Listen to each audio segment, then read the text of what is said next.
¿Cuándo se nos distorsiona este esquema del pasado, presente y futuro? ¿Cuándo surge el miedo? Todos nosotros tenemos miedos a ciertas cosas que nos pueden suceder o que nos pueden volver a suceder. Algo que nos sucedió en la infancia, en la juventud, y que uno de repente se queda reactivado o en estado de hiperalerta por ese trauma que sucedió. Otras veces son miedos al futuro, a que nos pasen cosas malas, y ese tema del miedo nos tiene en estado de alerta mantenido. Probablemente sabes lo que sucede cuando existe el miedo, cuando se activa tu estado de alerta o de vigilancia, cómo se activa esas hormonas, ese cortisol, cómo todo tu organismo cambia y estás deseando luchar o huir y partir, escapar, o a veces te bloqueas, cómo esos estados de estrés y de miedo mantenidos son capaces de cambiar tu forma de conectar con la realidad. También sabes que el 90% de eso que te preocupa nunca va a suceder. Cuando el miedo se instala, cuando vives situaciones de estrés crónico, de incertidumbre mantenida, empieza la tristeza, empieza la ansiedad generalizada, empiezan los problemas de sueño, empiezas a interpretar de forma negativa todo lo que tiene que ver con las relaciones sociales, cambia tu salud, cambia tu cuerpo, tu sistema inmune se deteriora. Por lo tanto, es muy importante que identifiquemos cuáles son nuestros miedos, dónde se originan y cómo atajarlos. ¿Qué es el miedo? El miedo es como un azote, un golpe repetido que palpita interiormente y nos distorsiona, nos perturba y nos quita la paz.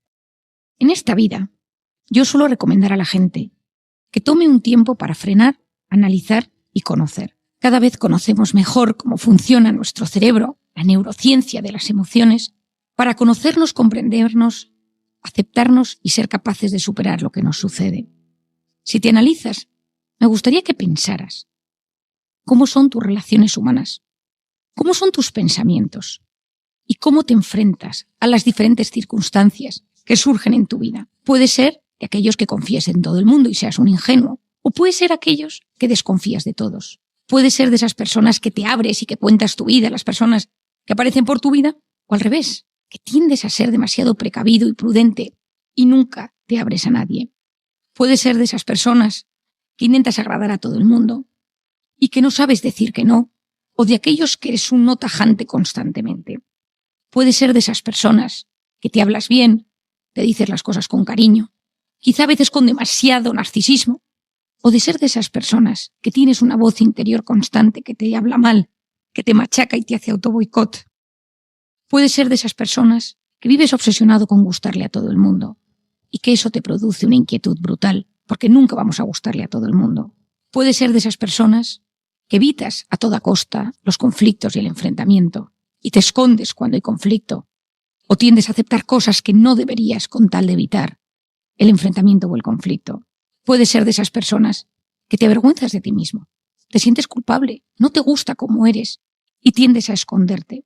Puede ser de esas personas que te gusta presumir de todo y necesitas contarle a todo el mundo lo bueno que te pasa o las cosas buenas que le suceden a todos aquellos de tu entorno.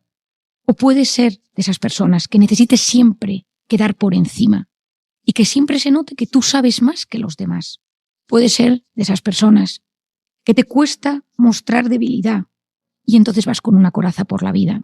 Y en esa coraza hay antipatía, a veces hay narcisismo, a veces hay dureza a la hora de comentar las cosas que suceden. Puedes ser de esas personas que exageras las historias y las cosas para que te hagan caso, porque quieres ser durante unos instantes el centro de atención. Mientras me estás escuchando, probablemente te dirás, pues algunas cosas me pasan y otras no, en otras creo que tengo un cierto equilibrio, pero probablemente en alguna de ellas te notes especialmente identificado. Todos nosotros tenemos algunas de estas características más agudizadas debido a alguna herida que nos ha sucedido en la infancia. En estas cosas que te he presentado, algunas las tendrás más presentes y otras menos. Lo importante es que identifiques las que son más fuertes, las que perturban más tus relaciones humanas, las que te hacen entrar en problemas, las que te ponen tristes o las que te generan más angustia y ansiedad. Te voy a presentar una serie de preguntas. Intenta analizarlas. No me importa que pongas pause para intentar responderlas cuando me estás escuchando. La primera es, ¿qué quiero evitar comportándome de este modo? Es decir, ¿qué evito teniendo esta conducta de forma constante? Alguna de las respuestas serán las frases que has escuchado anteriormente. Intenta responderlo con sinceridad. La segunda pregunta es: ¿qué tengo miedo a perder? Todos tenemos miedos a perder cosas. ¿Qué tienes miedo a perder? La tercera: ¿de qué te estás defendiendo? ¿Hay algo de lo que te defiendes? ¿De alguna persona? ¿De algún recuerdo? ¿De algún trauma? ¿De qué te estás defendiendo? La cuarta: ¿qué imagen desastrosa sale de tus pensamientos sobre ti? Todos tenemos esa imagen horrible que nos surge de vez en cuando sobre nosotros mismos. Que nos pillen en algo, que nos vean, que nos humillen, que todos tenemos. ¿Cuál es la tuya? En esos momentos que estás angustiado, agotado, triste, solo, ¿cuál es esa imagen desastrosa? Me quedo solo, me abandonan. Identifícala. En definitiva, quinta pregunta: ¿cuál es tu miedo? ¿Dónde se origina tu miedo? No olvides que una persona con cierta madurez y con cierto equilibrio de su personalidad, no olvidemos que siempre estamos en constante avance y desarrollo madurativo, emocional y cognitivo, pero una persona equilibrada tiene los miedos justos. Una persona inestable, una persona herida, una persona inmadura tiene grandes miedos que le bloquean y le impiden conectar de forma sana con su presente. Muchas veces, cuando tenemos miedos, nos planteamos delante del miedo de dos maneras. Una es un choque directo. ¿Me da miedo el fuego? Pues entonces tengo que ponerme a encender cerillas constantemente. Nos enfrentamos a los miedos de forma tan directa que lo que sufrimos es un mayor bloqueo y nuestros miedos se incrementan. En otros casos, lo que hacemos es evitar a toda costa ese miedo. Si me da miedo las agujas, jamás me hago pruebas médicas. Si me da miedo las alturas, no subo jamás en un ascensor a un edificio alto. Si me da miedo volar, no cojo un avión. Si me da miedo hablar en público, dejo de hablar en público, cualquier cosa que tenga que ver con ello. Y uno se autodefiende diciendo: si es que a todo el mundo le pasa algún miedo, mucho mejor dejar y evitarlo a enfrentarme a ello y sufrir más. La clave es identificarlo, intentar entender si hay un origen. Y cuando uno tiene ese origen, intentar sanarlo.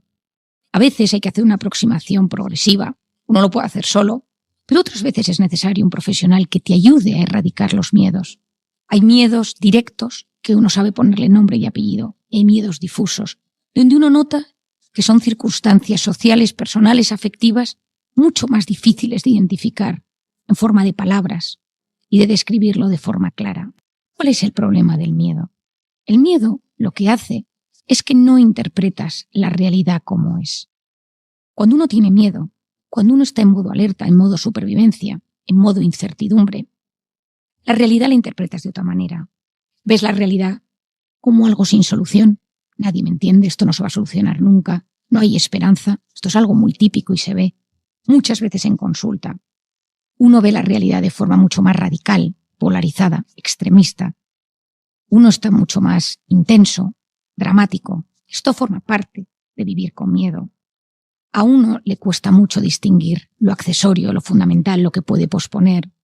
Cuando uno tiene miedo, la corteza prefrontal, esa famosa corteza prefrontal, funciona peor. Cuando uno está en modo supervivencia, la corteza prefrontal, que es la que nos ayuda a pensar, a dilucidar, a posponer la recompensa, a planificar, esa se bloquea. Y por lo tanto, uno razona peor. Uno no distingue lo accesorio de lo fundamental. Uno no sabe dónde encontrar la verdad de las cosas y sufre mucho más porque entra en modo instintivo. Cuando uno vive con miedo, con incertidumbre, los pensamientos negativos, obsesivos, rumiativos se instalan en nuestra mente. Y parece que somos incapaces de ilusionarnos, somos incapaces de hablar de cosas que nos alegren la vida.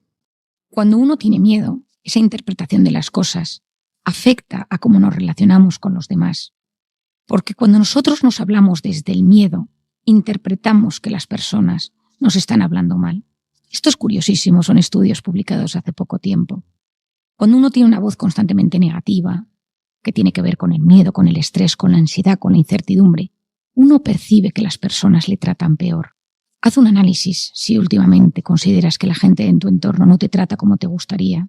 Piensa si tú estás pasando un proceso negativo, si te has instalado en el miedo, en la incertidumbre, si estás atravesando un momento de gran angustia o de ansiedad. Y así entenderás que tu interpretación no está siendo la adecuada. A lo largo de los últimos años he leído mucho sobre la ansiedad, sobre el miedo. He investigado a escritores y divulgadores de todo tipo hablar sobre estos temas. Me interesa muchísimo saber cómo el miedo impacta en nuestro sistema inmune, en nuestra psicología, en nuestras relaciones humanas, en nuestros telómeros. Leí hace poco un libro de Rossini que también hablaba de estos miedos. ¿Cuáles son los 5 principales miedos que existen? Para mí existen 5 grandes miedos. El primero es el miedo a causar decepción. El miedo a decepcionar a las personas que están cerca de nosotros. Esto puede venir porque hemos vivido una biografía, una infancia marcada por los conflictos. Y yo decido ser complaciente y adaptarme y ser siempre buena persona, buen chico, buena chica para no generar más problemas. También suele haber habido una historia de críticas con mucha dureza, donde me quieren si me porto bien, donde se ha sufrido mucha frialdad y mucho rechazo. Y entonces yo no quiero decepcionar a nadie. Y lo que intento es constantemente complacer a las personas de mi entorno, intentar que estén contentos con mi comportamiento. Por otro lado, otro miedo es el miedo a perder el control. Entonces soy una persona muy posesiva, muy controladora, muy perfeccionista, muy rígida. Puedo incluso desarrollar un trastorno obsesivo compulsivo. Tengo siempre el freno de mano puesto. Me obsesiona mi seguridad, la de los míos. Y me cuesta confiar en las personas porque creo que nadie controla las situaciones como yo. Puede haberte sucedido que te han manipulado en algún momento, donde te hicieron daño, abusaron de ti, y en un momento donde tú bajaste la guardia, te hicieron mucho daño. Y por lo tanto, tú quieres tener el control de todo para que nada te pase. También puede suceder que en la infancia hayas vivido con muchísima pobreza y precariedad. Y entonces no quieres volver a una situación así de incierta. Y te vuelves alguien muy controlador para que siempre haya lo que tú necesitas para la supervivencia. El miedo a perder el control es agotador. Te pone constantemente en estado de alerta. Te impide disfrutar de la vida. Te impide disfrutar de las pequeñas alegrías. Nunca nada es suficiente. Y el estado de alerta hace que tu cerebro no sea capaz de captar las pequeñas y grandes alegrías que surgen en el día a día. Otro miedo importante es el miedo a no ser perfecto. Esto me interesa muchísimo porque me impresiona que esto sea así. Pero las redes sociales han tenido un enorme impacto. La gente sube fotos perfectas con filtros. Y entonces, yo lo he contado alguna vez, en alguna ocasión pacientes que han acudido a mi consulta, que te cuentan cómo las fotos que suben a sus redes sociales están todas filtradas, manipuladas, para aparentar una perfección que luego no existe. El perfeccionista es el eterno insatisfecho. Nunca nada está a la altura de lo que uno quiere. Una de las cosas que nos perjudica profundamente con el perfeccionismo y con el miedo a ser perfecto es que siempre vamos a fallar, porque no existe nadie perfecto, no existe nada que sea constantemente y crónicamente perfecto, y vamos a caer, y esas caídas duelen muchísimo. Uno de los temas que más nos hacen sufrir con las redes sociales es que siempre nos muestran algo a lo que compararnos. Es decir, lo digo con otras palabras. Si hay algo que nos hace profundamente infelices en esta vida, es el compararnos constantemente con las personas. Las redes sociales son un espejo comparativo. Gente más guapa, más deportista, que come mejor, que tiene mejor casa, que viaja más que tú, los hijos son más guapos, más educados. Todo es mejor que lo tuyo. Si no eres capaz de identificar cómo esa comparativa te recuerda constantemente que no eres suficiente, esto es profundamente agotador, hiriente y nos puede llegar a producir un estado de enorme vacío. A veces ese miedo a no ser perfecto viene que te han comparado toda tu infancia. Tu hermano era más listo, este primo.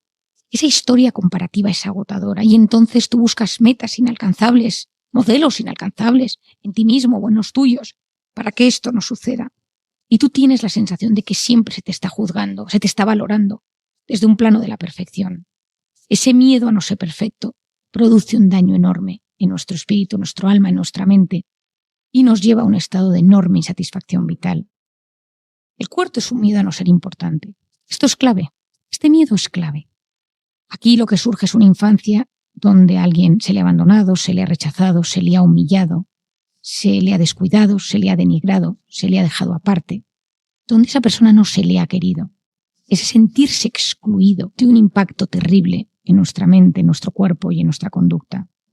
Aquí, ¿qué pasa? Que tengo que complacer a todos, tengo que gustar, manipulo los relatos. Quiero que siempre la gente piense que yo tengo algo interesante que decir, que puedo ser el centro de atención. Yo decido lo que digo, cómo lo digo, para que la gente perciba en mí algo. En el fondo lo que estoy intentando recibir son migajas de afecto, que no dejen de quererme.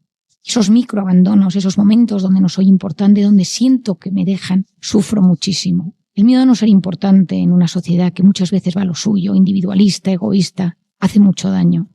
Hay gente en consulta con este miedo que me dice: Marian, es que me siento muy solo, muy sola, nadie me hace caso.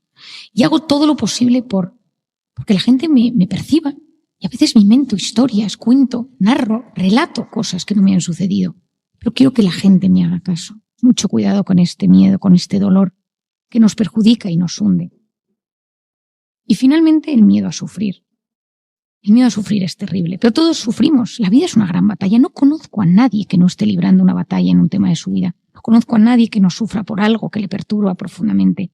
No conozco a nadie que no tenga algo que le preocupa enormemente. A veces son macro batallas, otras veces son micro batallas. El más rico, el más guapo, el más estupendo, el más conocido. Todos tenemos cosas que nos preocupan, heridas sin resolver, miedos de futuro, de presente, de pasado, que no acaban de solucionarse. ¿Qué pasa cuando yo no quiero sufrir? Cuando yo me resisto a sufrir, busco vías de escape. Cuando yo noto que voy a sentir soledad, me voy a sentir mal, me voy a sentir angustiado, me vado en las redes sociales, en Tinder, en comida rápida, el tipo de comida inflamatoria, en el alcohol. Busco vías de escape que palíen ese miedo a sufrir.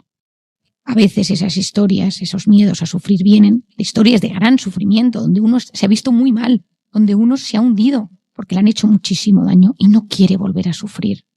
El haber sufrido y no haberlo sabido integrar en nuestra mente de forma adecuada produce un estado de hiperalerta donde uno realmente sufre con el simple pensamiento de saber que puede existir otro sufrimiento. En consulta hay gente que me dice: Marian, yo ya he sufrido tanto que yo ya tengo mi cupo de sufrimiento, no volvería a sufrir. Me han pasado tal cantidad de cosas malas.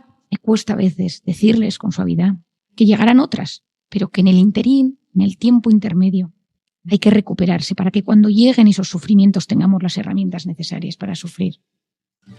Si escuchando este capítulo has identificado algunos de tus miedos, te recomiendo que lo vuelvas a escuchar con un papel y boli y que apuntes cosas que se te van surgiendo en tu mente.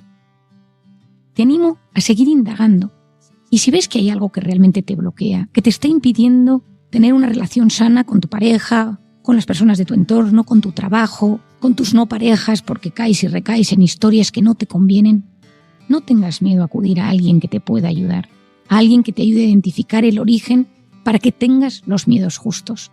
Todos tenemos miedos, pero los miedos que tengas, seas capaz de gestionarlos de una manera que no te bloqueen y te impiden sacar tu mejor versión.